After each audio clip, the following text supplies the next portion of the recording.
Ontem tivemos aqui o programa do Galvão e Amigos, presença do Neto, presença do Lucha, novamente. Ontem o convidado especial foi o Leão, Mauro Naves e Casão da casa, já o Galvão apresentando. Pô, só peso pesado, né, no programa. É louco. E aí, em dado momento, houve uma discussão ali a respeito de número de jogadores estrangeiros no Brasil e 79 jogadores estrangeiros atuaram só nessa rodada. O Palmeiras teve 8 no clássico contra o Corinthians e tudo mais. E o Galvão completamente enlouquecido com isso. Cara, ele ficou o jogo do Santos inteiro falando disso. Foi que ficou. E aí ontem o Casagrande chamou atenção para isso e citou o exemplo da Itália, que era muito forte em termos de seleção até abrir a comunidade europeia. Embora em 2006 a comunidade europeia já estivesse aberta, é importante dizer, quando a Itália é campeã do mundo. E ele não cita isso, mas ok. De fato, o futebol italiano caiu, a seleção da Itália caiu bastante. E hoje, quando você olha os principais times italianos, você vê poucos italianos. E eu queria discutir contigo até que ponto isso... Porque é o seguinte, a gente tem uma mentalidade... Eu vou colocar o vídeo já do Casão. Mas a gente tem uma mentalidade de progresso, né? E a gente olha para o futebol no mundo e a gente vê cada vez mais, não é só no Brasil, todos os países, o futebol sendo cada vez mais uma mistura. Não há mais um futebol que é a cara daquele país. A próprio Portugal tem muitos jogadores brasileiros jogando lá. Você tem... Quais hoje são os países que têm mais jogadores nativos jogando em suas ligas? É difícil dizer. Talvez seja a França. Pô. Talvez seja a França, não sei. Mas Holanda. A Holanda, talvez, pode ser. Mas até por conta da língua. E alguns países talvez um pouco mais periféricos, mas, cara, hoje dominou o futebol como um produto global de alto nível, então você tem muitos estrangeiros jogando em todas as ligas e o futebol brasileiro não seria diferente. A Alemanha, o pessoal lembra bastante aqui, também que é uma... Embora tenha muitos estrangeiros, principalmente nos principais clubes, ainda ela consegue... O próprio Bayern dá muita força para moleques jovens e promissores alemãos. Eu acho que a Inglaterra também, cara, mas mais no... Mais na segunda e terceira divisão. Mas a divisão de elite da Inglaterra talvez foi a primeira grande divisão do mundo a abraçar o estrangeiro mesmo, assim, né? Ah, não, a Premier League sim. Então. E aí, assim, nesse contexto, Felipe, o Casagrande pegou um exemplo aqui da Itália para falar que foi por isso que o futebol italiano caiu. E a gente olha muito para esse exemplo do mundo e tudo mais e acha ao máximo ter estrangeiro pra caramba aqui. Também uma questão econômica. Mas será que esses caras que têm uma puta experiência no futebol, o Casão, o Leão, o Luxemburgo, não sabem nada de futebol e a gente que é molecão, que a gente sabe? Molecão, com todo respeito, né? Daqui a pouco eu vou fazer 40 anos. Mas a gente é mais de uma nova geração aí. Será que a gente que sabe? Porque eu vejo os caras falando e eu fico pensando, cara, assim, será que a gente tem que ser tão arrogante o tempo inteiro pra dizer, tudo cara velho que não tá aceitando a mudança? Será que é isso mesmo? Ou será que esses caras têm alguma razão? Vamos ouvir o raciocínio do Casão aqui sobre isso. Boa. Peraí, deixa eu ligar o... Bora. Fale. Não do... Todo mundo à vontade. Como nós estamos falando do futebol brasileiro, eu vou entrar na linha dos jogadores estrangeiros, no número de jogadores estrangeiros. Quando eu cheguei na Itália, eram 2 estrangeiros por time. Só podiam ter 2 estrangeiros por time. Na minha segunda temporada, aumentou para 3, já fizeram uma revolução lá. Os jogadores italianos fizeram uma revolução, mas ficaram 3. Nesse tempo, a seleção da Itália foi disputando Copas do Mundo, foi campeã em 2006. Quando abriu a comunidade europeia... Porque foi a lei do Bosman. A lei Bosman, que aí ficaram... A maioria dos países não eram mais estrangeiros, eles podiam transitar... Mas da comunidade europeia. A comunidade europeia. A Inter de Milão, por exemplo, ela foi campeã da Champions League e campeã do mundo sem nenhum italiano dentro do time. Eu transmiti o jogo. Então, sabe qual foi o resultado disso? A Itália não disputou uma Copa do Mundo. 2 Copas do Mundo da Itália fora. Da Copa do Mundo. Porque não tem como revelar o jogador. Você não consegue revelar o jogador. O Casão. Fale. Não do... Todo mundo à vontade. O Galvão. O Galvão é o Faustão, cara. É a mesma escola. Eu acho que é pior. O cara tá falando...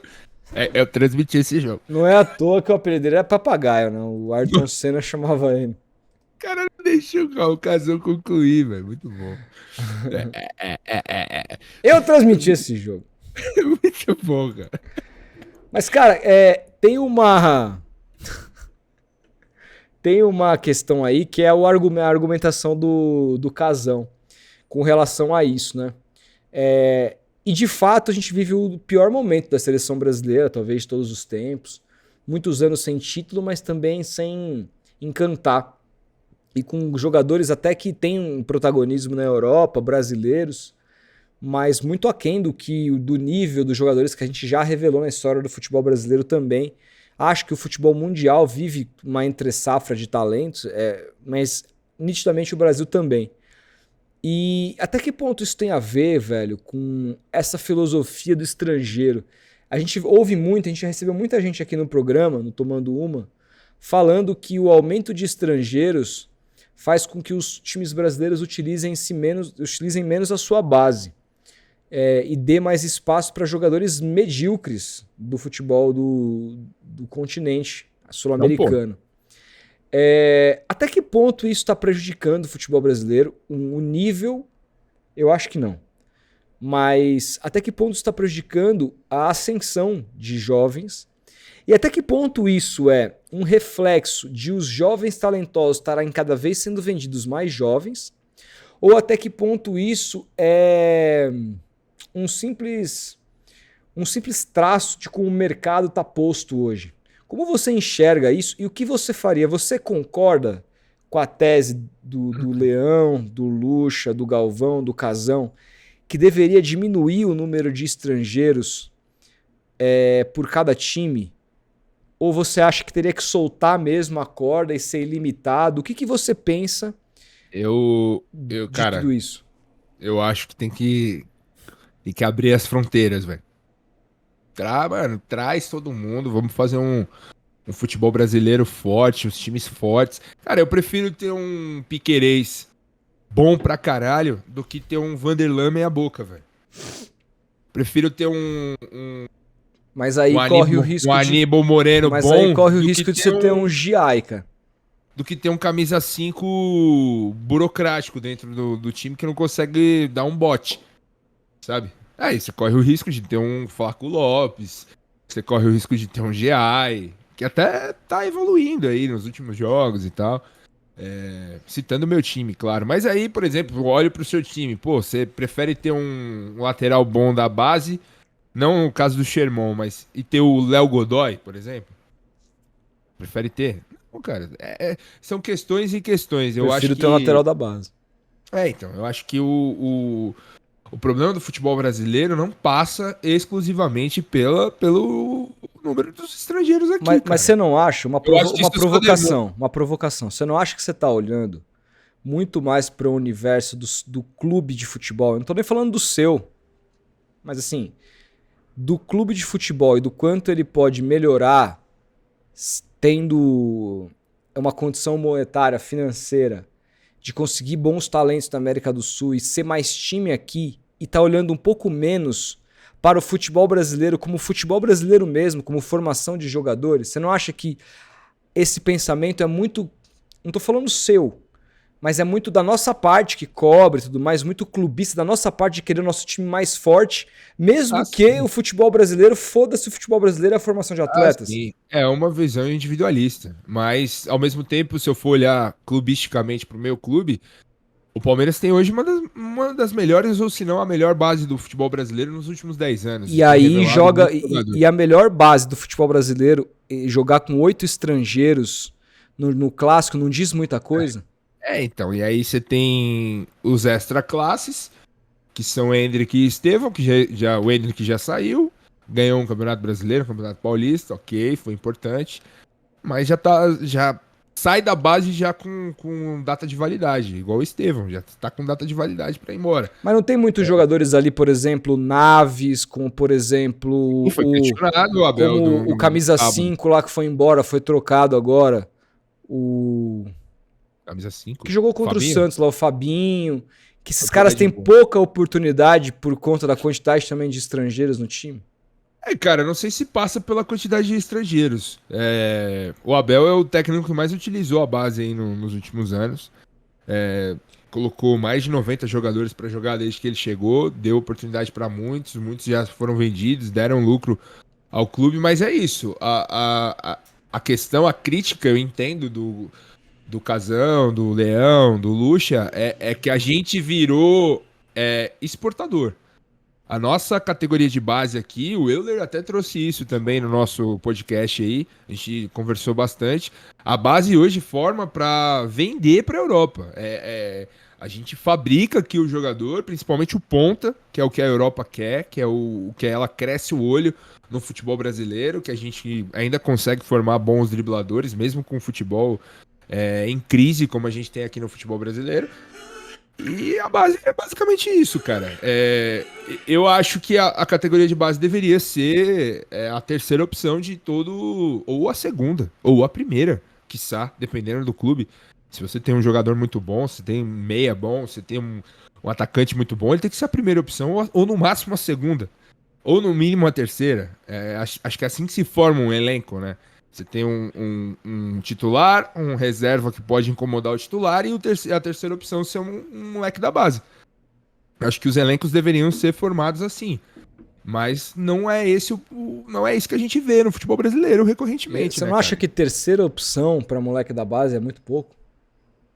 Depende, cara. Depende. Você vai lançar um moleque como segunda opção subindo da categoria de base já pra entrar. Às vezes você pode queimar etapas, são muitas variáveis, cara. Você acha que a gente tá com muito medo de queimar jovens e com isso a gente tem cada vez lançando menos e revelando menos gente? Não sei se é só medo também, cara, mas acho que passa muito por essa visão mercadológica da parada. A gente tá formando exclusivamente para vender. A gente não tá formando pensando em formar um grande Neymar da vida, assim, um grande jogador, um grande Vinícius Júnior, que fique pelo menos 2 anos aqui. Que é o que me incomoda ainda, de ter perdido o Endrick, de agora perder o Estevão. Era para os dois estarem aí titulares do Palmeiras, barbarizando e o torcedor podendo curtir o futebol brasileiro, podendo curtir esses dois caras pelo menos 2 anos aqui. Só que isso é cada vez mais inviável por conta do capital, por conta do dinheiro, velho. Chegou lá 70 milhões de euros na mesa da Leila Pereira, ela falou, meu Deus do céu, isso aqui vai nos garantir antecipar o faturamento do ano e etc, etc, etc. Se pensa só nesse sentido e esquece-se da maturação, do processo de maturação do moleque aqui, do processo dele de passar por dificuldades, eliminações ou grandes alegrias, sabe? Todo o processo que faz um jogador de futebol amadurecer. E a gente não viu isso com o Endrick. A gente tá vendo o Endrick amadurecer na Europa. Mas o Endrick e o Estevão, eu acho que são casos muito específicos de craques. Mas a gente viu o Paquetá indo cedo. A gente viu o próprio Vini. Mas eu quero assim, cedo, Felipe, o Rodrigo. mas o futebol ele não vive só de craques, né? Ele vive também de carregadores de piano. E quando a gente olha para os carregadores de piano hoje nos clubes brasileiros, que são aqueles jogadores médios, não são jogadores que vão decidir. Mas são jogadores que compõem a espinha dorsal dos clubes. Eu tenho cada vez visto mais estrangeiros. Você entendeu? Quando você vê a espinha dorsal do Palmeiras, ela é totalmente gringa. Totalmente gringa. E aí, assim, beleza, o Estevão, o Endrick, que são caras fora da curva, jogam muito cedo e vão embora. Mas o Palmeiras, por exemplo, não aproveitou o Luiz Guilherme, que não era um desse cara. Era um 10. Era um 10 que poderia ser um novo. Jogou de 10. Que poderia ser um novo Veiga. E aí, sabe assim, pra ter o Lucas Evangelista, que é brasileiro, mas um cara mais velho, mais um 8, pra ter, mas é pra ter o Facundo Torres, o Felipe Anderson, que também é brasileiro, mas é um jogador já... Eu não sei, cara, eu sinceramente acho que a gente tá utilizando, e o Palmeiras é um bom exemplo disso, que tem a melhor base do Brasil hoje, indiscutivelmente, como um balcão de negócios. A base virou moeda de troca para você ter um time forte com jogadores experientes e gringos. E aí então a gente não usa mais... porque é isso. A venda do Endrick e do Estevão, por mais que eu acho que o Palmeiras tivesse condições de manter por mais tempo E eu, se fosse presidente, teria tentado ir nessa direção. Claro, Mas eu também entendo o fato de ter vendido pelos altíssimos valores que estavam na mesa. São dois caras muito fora da curva. Agora, outros tantos que o Palmeiras revelou, que eu acho que poderiam ter tido um processo de maturação maior. Por exemplo, esse menino, o Luigi. Até que ponto ele vai ter uma preparação, ele vai sair de terceira opção, ele vai chegar na segunda e vai se tornar primeira naturalmente e vai jogar 3, 4 anos no Palmeiras. Essa que a tendência hoje não é.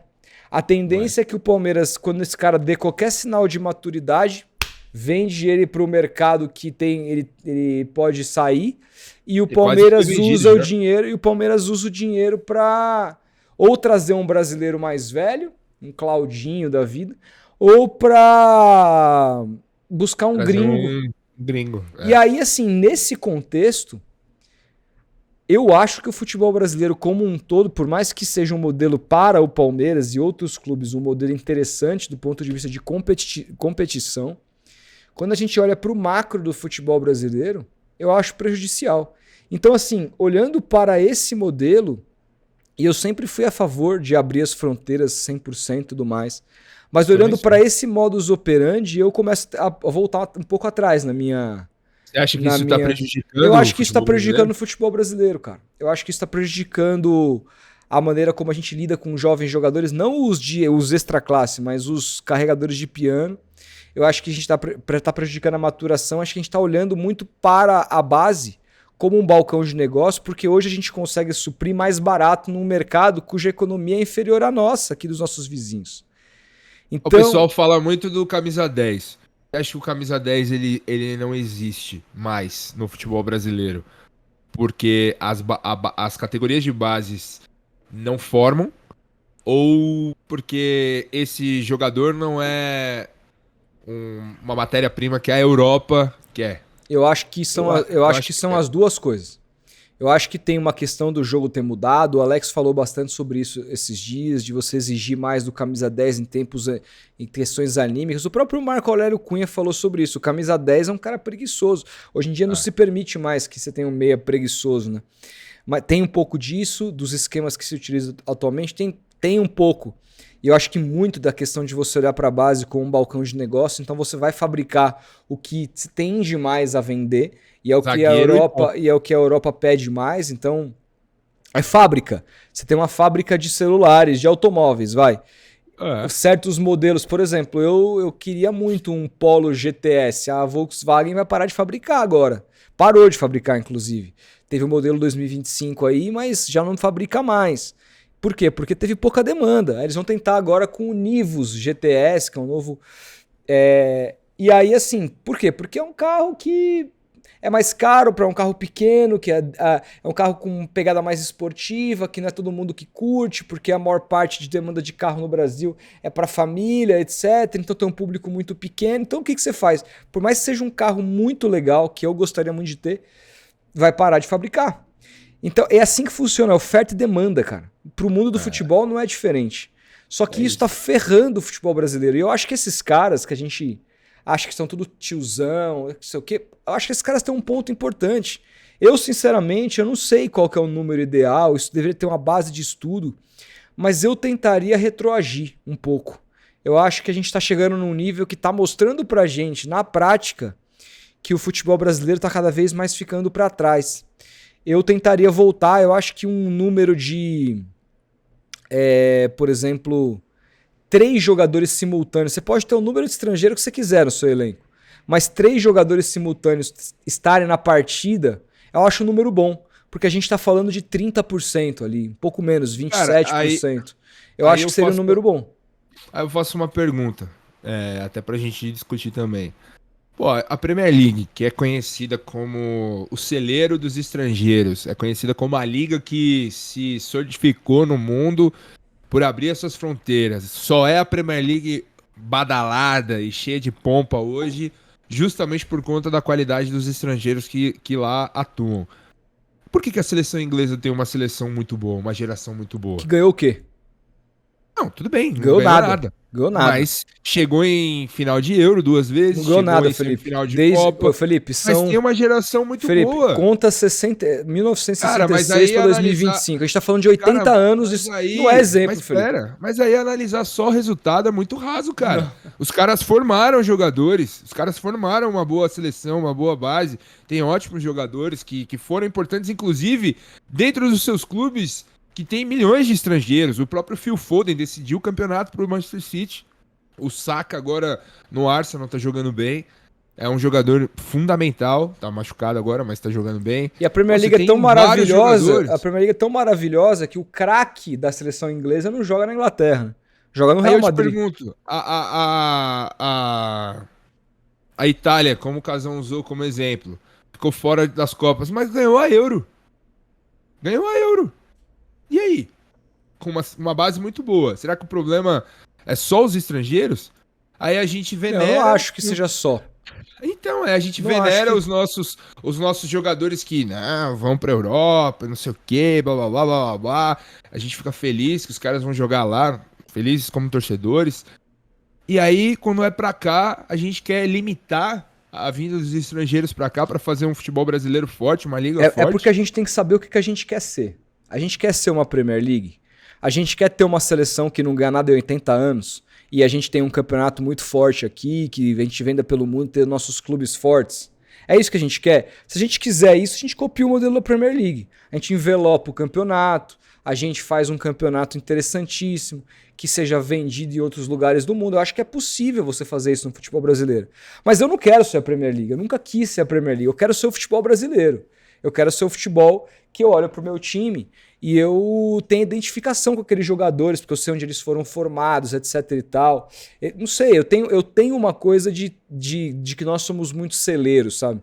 Eu gostaria, inclusive, de que a gente fosse mais forte economicamente, não pra gente buscar cada vez mais jogadores gringos, mas pra gente manter cada vez mais os nossos jogadores. Pra mim a conta era essa. Não pra você buscar o Richard Hughes, mas pra você ter o Endrick e o Estevão por mais tempo. É pra isso que eu gostaria de ter uma economia melhor e um campeonato mais forte. É uma questão uma questão da gente buscar Questão de país também. Mas é uma questão da gente buscar o que a gente quer ser. A gente acaba querendo ser uma Premier League e a gente não consegue desse jeito. E a gente deixa de ser o futebol brasileiro. A gente não consegue fazer uma coisa nem outra. A gente não consegue vender o nosso campeonato. Aumentou, aí eu te falo, aumentou o número de gringo. Aumentou talvez o nível do Campeonato Brasileiro a partir da chegada desses gringos e tudo mais. Aumentou. Muito. Beleza, mas o quanto hoje que se aumentou a procura do futebol brasileiro lá fora do país? O quanto que a chegada desses gringos fez com que a gente... Mas isso não é porque a gente vende mal? Eu acho que é porque a gente vende mal, porque a gente envelopa mal por uma série de coisas. Mas eu acho que aí que tá, essa é a prova de que a questão não é o número de gringos que joga aqui pro campeonato ser forte. Eu acho que é uma questão da gente ter um campeonato sério, uma liga séria, uma série de coisas. Mas primeiro de tudo a gente tem que decidir o que a gente quer ser como país. E aí assim, você tem vários modelos a seguir. Eu prefiro a gente seguir culturalmente aquilo que nos sempre foi forte. Que é ter como um país. A Inglaterra não tem 200 milhões de habitantes, a Inglaterra não forma a quantidade de jogadores que a gente formou, a Inglaterra não tem o mínimo de história no futebol mundial que o Brasil tem. Então eu gostaria, olhando para a história brasileira, e eu acho também que hoje o Brasil não é mais, eu tenho certeza que o Brasil não é mais aquele produtor de jogadores, também porque a gente acabou com os campos de várzea, acabou com os terrões, acabou com o futebol na rua, é uma série de outros problemas que mesmo você tendo um país tão grande como a gente tem, mesmo em estados mais pobres, cada vez tem subido mais prédios. O Brasil é um país que não investe no esporte. Nesse aspecto também não adianta só você bancar o gringo e não investir, que não vai adiantar porra nenhuma. Mas eu acho que a gente precisa entender primeiro o que a gente quer ser como liga, como país. E aí, assim, o meu modelo ideal seria um modelo um pouco mais limitado. Eu não sei se talvez, de repente, 3 é muito pouco, mas eu acho que 8, eu acho que 9 é muito, cara. Eu, sinceramente, acho que 9 é muito. De repente, voltar pra 5, ter o meio do caminho, sabe? Eu acho que tá muito, velho. Eu acho que a gente tá passando um pouco dos limites. Eu acho. Isso tá prejudicando, inclusive, a seleção. Mas são visões, cara. É difícil. Eu acho que a gente discute... É uma discussão muito sobre a última camada e a gente não discute a base da coisa. Que aí entra coisas muito mais complexas. Eu continuo achando que a forma da gente ter um futebol brasileiro mais forte é melhorando a categoria de base. É mudando a visão mercadológica da coisa. Dá pra você mesclar. Você usar a categoria de base como uma receita importante pro seu clube pra formar e vender. Porque é do jogo, cara.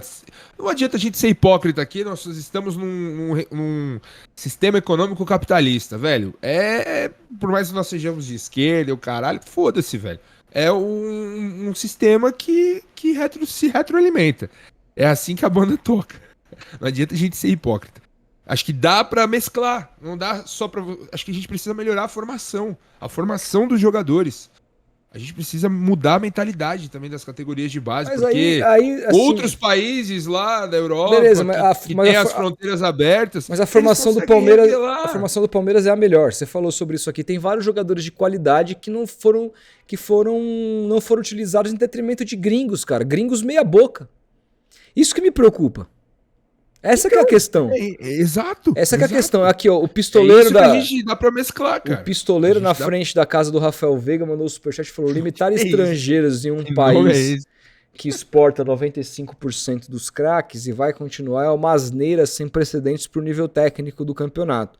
Mas você não acha que se fosse limitado, a gente exportaria menos? Essa é a questão. Você não acha, por exemplo, que se a gente tivesse uma limitação de estrangeiros, os clubes pensariam duas vezes, o Palmeiras pensaria mais ao vender o Luigi, o Luiz Guilherme e outros jogadores, o Naves, o... Cara, talvez. Esse é meu pensamento. Ah, mas por que a Espanha teve duas gerações aí muito boas? Tem uma agora atual e teve uma no passado, e mesmo assim a La Liga é aberta aos estrangeiros. Porque tem base, velho. O futebol brasileiro não tem revelado jogadores. A gente revela o jogador pra uma posição só. A gente não revela meio campo, por exemplo. A gente não revela, cara. Eu acho também. Por que a gente não revela meio campo? Isso é um problema, a gente tem que olhar pra lá. Porque a gente tá revelando pra vender, a gente tá revelando pra formar.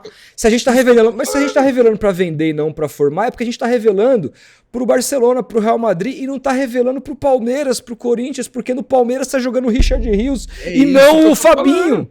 E é isso, porra. É isso que eu tô falando. A gente precisa olhar pra dentro, mesclar. Os clubes precisam olhar pra dentro e mesclar. Só que os clubes não vão olhar. A gente usa o Palmeiras como exemplo, mas o Palmeiras é um time saudável financeiramente. Aí a gente olha pro rival, pro Corinthians, que deve 2 bilhões e 700 milhões.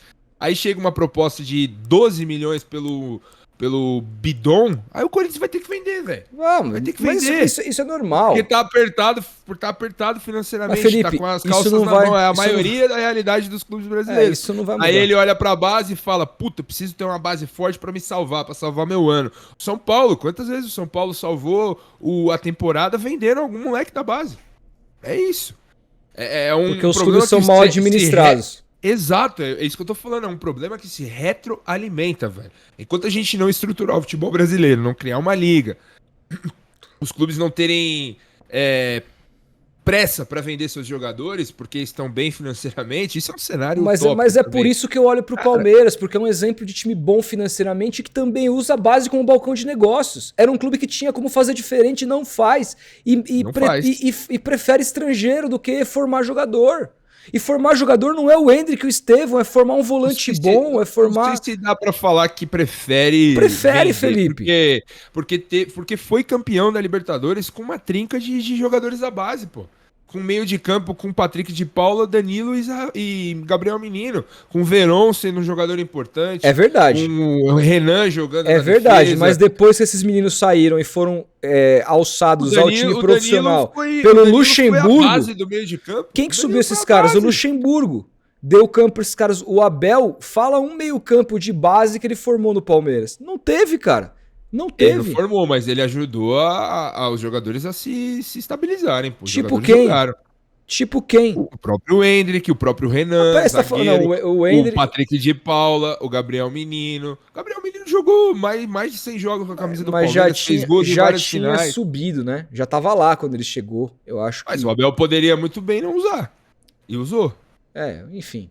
O Vinícius Paisante, a conta é simples, balcão de negócios, money, formar na base e vender, fazer, por exemplo, 30 milhões de euros e contratar na América do Sul bem mais barato, natural o futebol brasileiro enfraquecer, infelizmente. É isso, é o modelo de negócio, pô.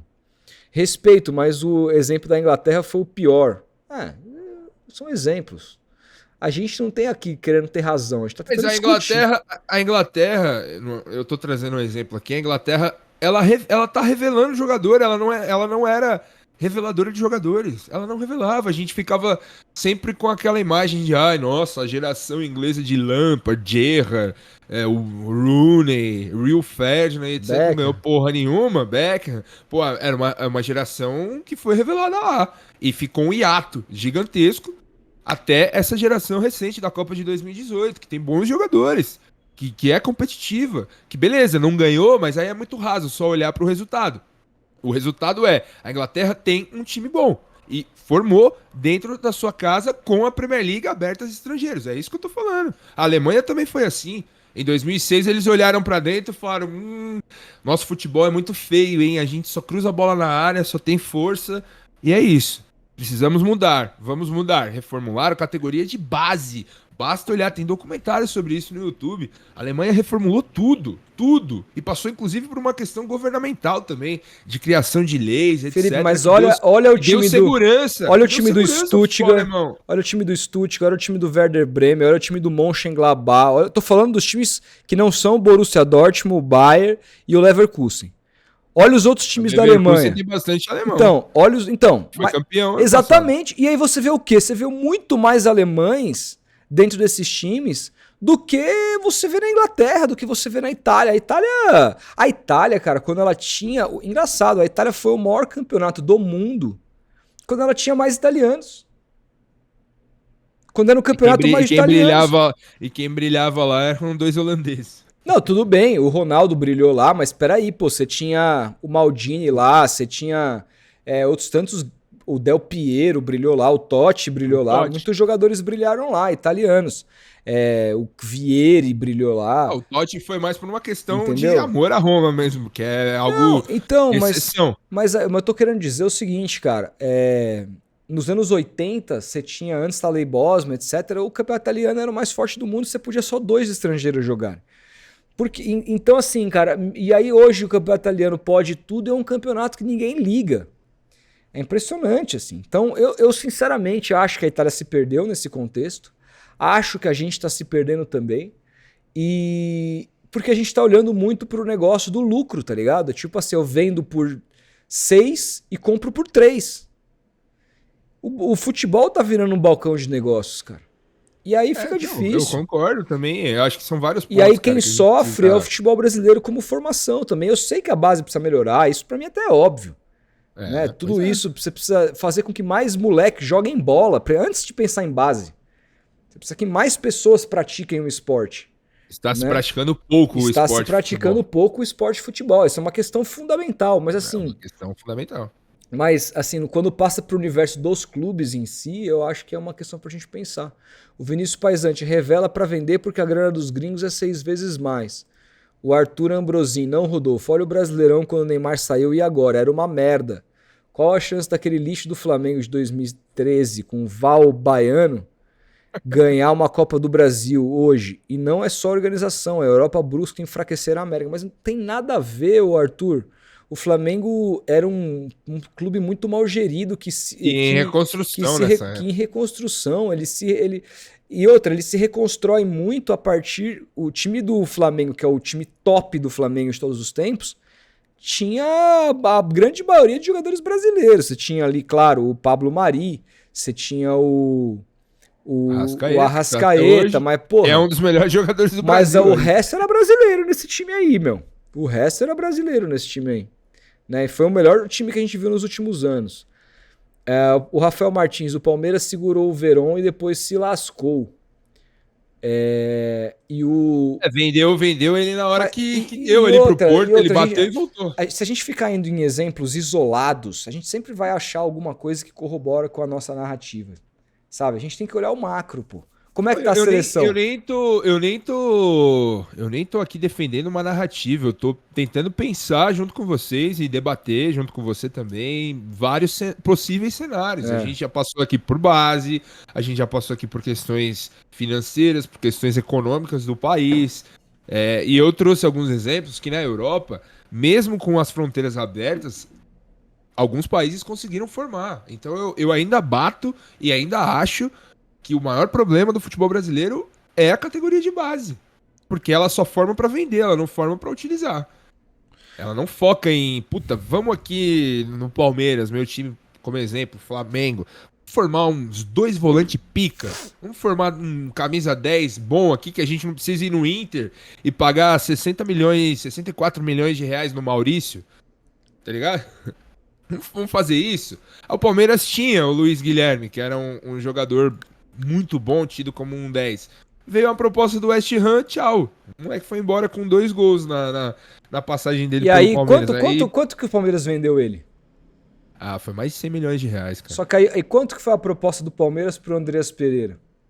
Esse é o problema, entendeu? Então. Esse é o problema. Quanto foi a proposta do Palmeiras pro Vitor Roque? Parece que o Palmeiras aposta mais na grife de dedar em outro lugar, certo? Do que na própria base. Essa grife mudou pra agora, né? Pra esse ano. Porque antigamente, há 2 anos atrás, era pagar caro por promessa dos outros. Então. Que era um modus operandi burro. O Luiz Gustavo fala, a Inglaterra, a França mudaram tudo. Lembra a entrevista do Euler Vitor? A Inglaterra tá cheia de escolinha em todas as cidades para captar talento. Isso depende do governo da CBF também. Já sabemos o resultado. Não, e isso é a questão aqui mais fundamental de formação de jogador e tal.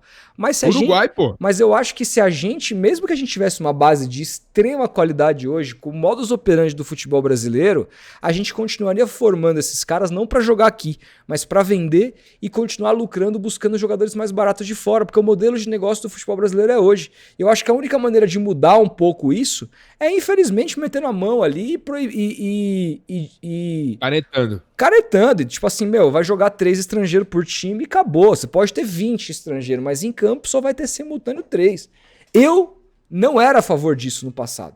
Mas eu, ouvindo pessoas, eu tendo... Hoje, pode ser que amanhã eu volte a mudar de ideia, porque a gente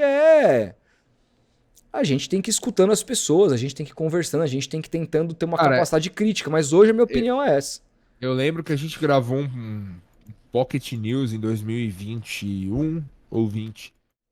Quando surgiu essa notícia de abertura das fronteiras aqui no futebol brasileiro, e a gente se colocou a favor, velho. E um dos argumentos que a gente usou naquela época era justamente esse, de que tem muito jogador ruim brasileiro. E que a gente preferia um estrangeiro bom. Tipo, a gente não tem um camisa 10 brasileiro hoje, talvez um cara que esteja comendo a bola hoje, o Alan Patrick, brasileiro, mas não tem outro. Os outros 2 melhores 10 do Brasil são o Arrascaeta e o Rodrigo Garro, que tá machucado do Corinthians. Não tem outro brasileiro pica 10 que você fala, nossa, esse aí tem joga. O Neymar. Hã? O Neymar. E tem o Neymar, que até agora não jogou. E tem o Oscar, que até agora não jogou. O Veiga, que tá machucado, que não joga há uns 2 anos o futebol que ele já jogou um dia, que não é especificamente um 10, é mais um ponta de lança, um segundo atacante. Por que a gente não tem esse jogador? E a Argentina, você vê lá, o Huracan veio aqui em Itaquera, mas isso eu acho que os caras têm um 10 baixinho. Mas isso eu acho que é uma outra coisa, cara. É como a gente...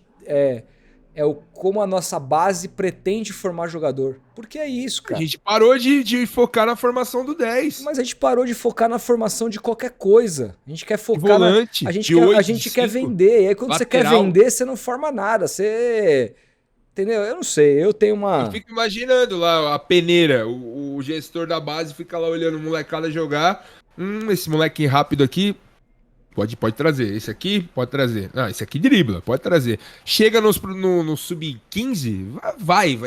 O time tem 5 pontas, assim. E é isso. É isso. É o que o futebol brasileiro forma, ponta. O Arthur Ambrosinho... A nossa seleção tem Vinícius Júnior, Rodrigo, Estevão, Savinho, quem mais? Que vai pra seleção aí, de ponta. O do Arsenal lá, o Martinelli. O Martinelli. A gente foi pra Copa com 6 pontas, pô. E nenhum camisa 10. O Paquetá era o nosso armador. Porra, é foda, cara.